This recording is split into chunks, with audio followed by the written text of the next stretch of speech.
And they have defeated him, number one, by the blood of the Lamb. Okay? Number one, they have defeated him by the blood of the Lamb. That has nothing to do with you. That is about the power of the death of Jesus Christ that broke the power of Satan. It said you have no more access to heaven, Satan. That power has been broken. Amen. It's done away with. It's finished. It's over. They have defeated him by the blood of the Lamb. That's not your power. That's not your strength. That's not you trying harder. That's not you doing everything right. That's you saying, God, come in and give me new life, because in the Bible, blood represents life. You're getting a blood transfusion from God saying, I have new life. They defeated him by the blood of the Lamb and by their testimony. Amen.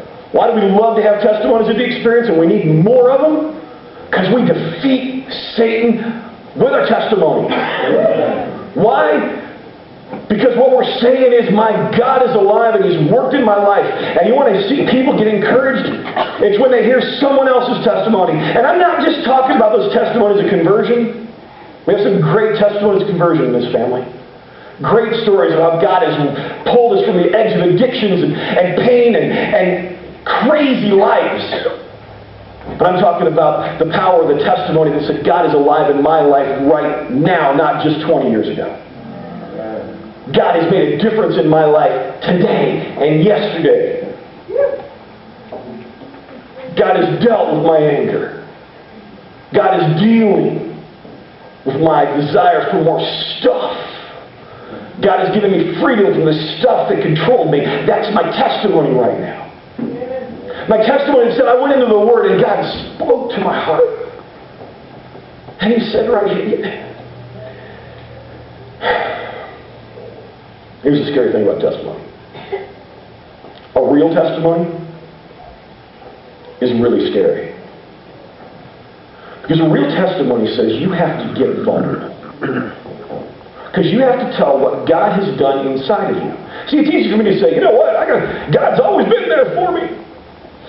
God's great. He's always been there for me. Done.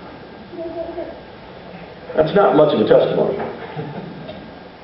It's almost scary for me to say, you know what, we made some really stupid decisions in our finances. Or my wife and I weren't getting along. Or like I told you about a while back, my wife being pregnant on bed rest, I decided I was the fourth member of the Godhead. And I had to take care of stuff. Burning myself out, trying to be everything to everybody. And God said, wait, you're not that. You need to start trusting me and have a little peace in your life. Then I got to admit that I'm actually human. Then I got to admit that I have problems just like you. And see, as a pastor, we live in a really cool world. It's called the world of perfection. We are perfect.